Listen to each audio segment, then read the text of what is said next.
Ancestral hall सिर्फ एक hall नहीं था, बल्कि इमारतों और तैयारी के कमरों का एक पूरा जाल यानी कॉम्प्लेक्स था। यहाँ खानदान के सबसे कीमती खजाने रखे जाते थे और बड़े बड़े बुजुर्ग और गार्ड्स 24 घंटे इसकी हिफाजत करते थे। अंदर दाखिल होते ही आर्यव के पिता और चचा को रस्म की तैयारी के लिए अलग जाना पड़ा। पार्टिसिपेंट्स को थोड़ी देर इंतजार करना था। जाने से पहले देवराज ने अपने बेटे को आखिरी बार एक परखी हुई नज़र से देखा और बिना कुछ कहे अपने बड़े भाई प्रताप के पीछे कॉरिडोर में निकल गए। स्टाफ ने सभी पार्टिसिपेंट्स को एक बड़े हॉल में भेज दिया। वो हॉल खाली नहीं था, वहाँ पहले से ही दूसरी जगहों से आए उम्मीदवार भरे हुए थे। कुछ लोग शानदार कुर्सियों पर बैठकर ड्रिंक्स पी रहे थे, तो कुछ डर के मारे खामोश खड़े थे। वर्धन खानदान में दो तरह के लोग होते हैं, प्लेयर्स और नॉन प्लेयर्स। प्लेयर्स को उनकी स्किल्स के हिसाब से एल्डर्स या कोर मेंबर्स में बांटा जाता है। नॉन प्लेयर्स के भी 5 लेवल होते हैं, पहले एल्डर्स, फिर मेन ब्रांच के अनअवेकेंड लोग, फिर साइड ब्रांचेस और सबसे नीचे आते हैं सर्वेंट्स, जिनके पास कोई हक नहीं होता। इस रस्म में हर टीयर से लोग आए थे। प्योर ब्लड वारिसों के लिए ये रस्म लाजमी थी, लेकिन बाकियों के लिए ये मौत का खेल था। पर अगर कोई सर्वेंट कामयाब हो गया तो वो सीधा ड्रैगन गेट पार करके ऊपर पहुंच जाता। रस्म में बैठने के लिए 2 शर्तें थीं। कैंडिडेट अभी अभी बालिग यानी अडल्ट हुआ हो, कैंडिडेट कुंवारा होना चाहिए। जैसे ही आर्यव और रुद्र हॉल में दाखिल हुए, सब टेंस हो गए और इज्जत में खड़े हो गए। ये दोनों ही मेन ब्रांच के असली वारिस थे, इसलिए उनका दबदबा सब पर भारी था। आर्यव ने बस सर हिलाकर सलाम कबूल किया और आराम से एक सीट पर बैठ गया। उसने अपने चचा के बेटे रुद्र को पूरी तरह इग्नोर किया। फिर उसने उस छोटी सी सर्वेंट लड़की मीरा को पकड़कर अपनी गोद यानी लैप में बिठा लिया। मीरा का चेहरा शर्म से लाल हो गया। माफ़ी चाहते हूँ, मैं थोड़ी गंदी हूँ, उसने दबी आवाज़ में कहा। आर्यव ने सोचा, इसे थोड़ा खिलाना पिलाना पड़ेगा। वो जानबूझकर सबके सामने थरकी होने का नाटक कर रहा था ताकि लोग उसे हल्के में लें। बस इतना ही करना है मीरा। तुम नियम तोड़कर रस्म में क्यों आना चाहती थीं और तुम्हारे हॉल मास्टर ने तुम्हें क्यों रोका? तुम्हारी गर्दन पर ये स्पाइडर यानी मकड़ी का टैटू बता रहा है कि तुम असैसिन्स हॉल से हो। ये टैटू सिर्फ पहचान के लिए नहीं था, बल्कि एक आर्टिफैक्ट था जिससे सर्वेंट्स को ट्रैक किया जा सकता था। मालिक, हॉल मास्टर मुझे अपने बेटे को तोहफे में देना चाहते थे, पर मैं उससे नफरत करती हूँ। वो बहुत जालिम है। उसने ट्रेनिंग के वक्त मुझे बहुत टॉर्चर किया है। अगर वो मेरे हाथ लग गई तो मेरी मौत से भी बदतर हालत होगी। मालिक, वो देखिए, वो पीछे बैठकर आपको गुस्से से घूर रहा है। आर्यव ने पीछे देखा। एक बिल्कुल आम सा दिखने वाला भूरे बालों वाला लड़का बैठा था, गगन, असैसिन्स हॉल का वारिस। आर्यव को याद आया, यही वो गगन है जो आगे चलकर अपने बाप के साथ खानदान से गद्दारी करेगा। आर्यव ने मीरा के कान में धीरे से पूछा, ये रस्म बहुत खतरनाक है मीरा। क्या गगन का बाप वाकई अपने अकेले बेटे की कुर्बानी देगा? मीरा ने कहा, मालिक, मैंने एक अफवाह सुनी थी। एक रात गगन नशे में धुत था और उसने गलती से बोल दिया कि उसके बाप ने कहीं से एक रेयर पिल मंगवाई है जिसे खाने के बाद उसका कामयाब होना पक्का है। आर्यव ने सोचा, पिल? तो ये बात थी, तभी उन्होंने खानदान से गद्दारी की थी, क्योंकि उनका राज खुल गया होगा।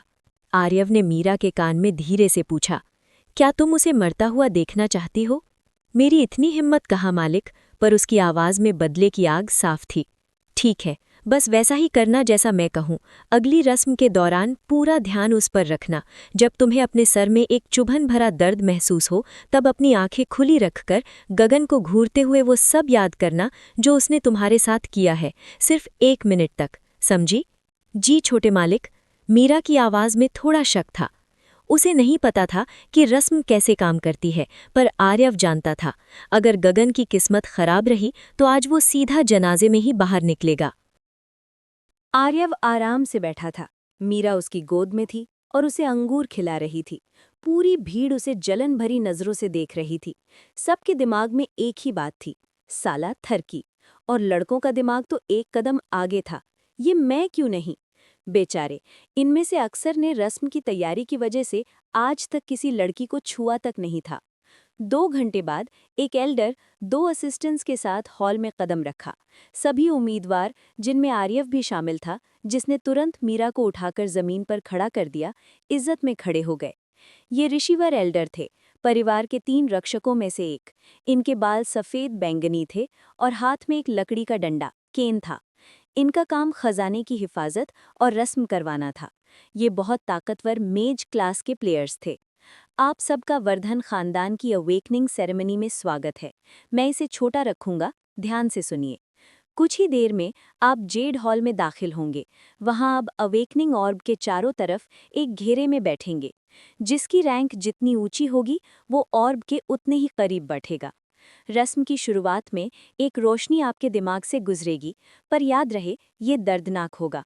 ऐसा लगेगा जैसे कोई आपके सर में नुकीली सुइयां चुभो रहा हो। इससे लड़ने की कोशिश मत करना। ये ऑर्ब की शक्ति है जो आपकी पोटेंशियल चेक कर रही है। 5 मिनट बाद आपको एक चुनाव दिया जाएगा। बस कोशिश करना कि अपनी अथॉरिटी जितनी हो सके ऊंची रखो। सब एक दूसरे को शक भरी नजरों से देखने लगे। अथॉरिटी, इसका क्या मतलब है? आर्यव ने देखा कि मीरा डर से कांप रही है। उसने उसका नन्हा सा हाथ पकड़कर उसे तसल्ली दी। मेरे पीछे आइए, एल्डर ने हुक्म दिया। गिल्डेड कॉरिडोर से होते हुए वो एक भारी दरवाजे पर पहुंचे जहां देवराज और प्रताप पहले से खड़े थे। एल्डर ने दरवाजे पर 3 बार दस्तक दी और उच्च अजीब भाषा में मंत्र पढ़ा। दरवाज़ा खुला और सामने था एक ओवल हॉल, हरा जेड और काला मार्बल। हॉल के बीचों बीच एक नीले रंग का मुट्ठी के बराबर ऑर्ब था जो किसी जिंदा दिल की तरह धड़क थ्रॉब कर रहा था। पिछली जिंदगी में आर्यव ये देखकर बेहोश होने वाला था, पर आज वो जानता था कि ये एक ए लेवल रेयर नेचुरल आर्टिफैक्ट है। प्लेयर बनने के लिए ये सबसे बेहतरीन तरीकों में से एक था। रुद्र तुरंत आगे बढ़ा और ऑर्ब के सबसे करीब बैठकर ध्यान लगाने लगा। आर्यव ने थोड़ा इंतजार किया। जब गगन असैसिन हॉल का वारिस बैठ गया, तब आर्यव ने एक लड़की को वहां से हटने का हुक्म दिया और मीरा के साथ वहां बैठ गया। आर्यव ने ये जगह इसलिए चुनी ताकि मीरा सीधा अपने निशाने गगन को देख सके। उसने मीरा की तरफ देखकर आंख मारी, विंक। मीरा समझ गई कि उसे क्या करना है। एल्डर्स ने मंत्र पढ़ना शुरू किया और उनके हाथों से रोशनी निकलने लगी। आर्यव ने पीछे हाथ ले जाकर मीरा की टांग थपथपाई। इशारा था, तैयार रहो। अचानक ऑर्ब से एक नीली सफ़ेद रोशनी निकली और पूरे कमरे को अंधा कर दिया। अगले ही पर सबके सर में एक तीखा दर्द उठा, जैसे सुइयां चुभ रही हों। कुछ लोग ये दर्द सह नहीं पाए। उनके मुंह से झाग निकलने लगा और वो बेहोश हो गए। एल्डर्स ने घिन से उन्हें देखा। देवराज खामोशी से आर्यव को देख रहे थे और ये देखकर चैन की सांस ली कि उनका बेटा बिल्कुल शांत बैठा था। आर्यव काम और कैलकुलेटेड। आर्यव ने अपनी आंखें बंद कर ली और मीरा के साथ हॉट स्प्रिंग में आराम करने के बारे में सोचने लगा, ताकि उसका दिमाग रिलैक्स्ड रहे। ऑर्ब उसकी पोटेंशियल और ब्लड लाइन को एक मशीन की तरह स्कैन कर रहा था। जैसे ही दर्द कम होने लगा, आर्यव ने धीरे से अपनी पॉकेट में हाथ डाला और वो काला जेड बैग से निकालकर अपनी हथेली में जोर से पकड़ लिया। अब ये इक्विप हो चुका था। स्कैन खत्म हो चुका था, इसलिए इसका अब कोई बुरा असर नहीं पड़ने वाला था। Final transition. दर्द पूरी तरह खत्म हो गया। आर्यव ने आंखें खोली तो वो एक अनंत काले सन्नाटे ब्लैक वॉइड में था। पहला फेज खत्म हुआ। अब वक्त था पॉइंट्स एलोकेशन का।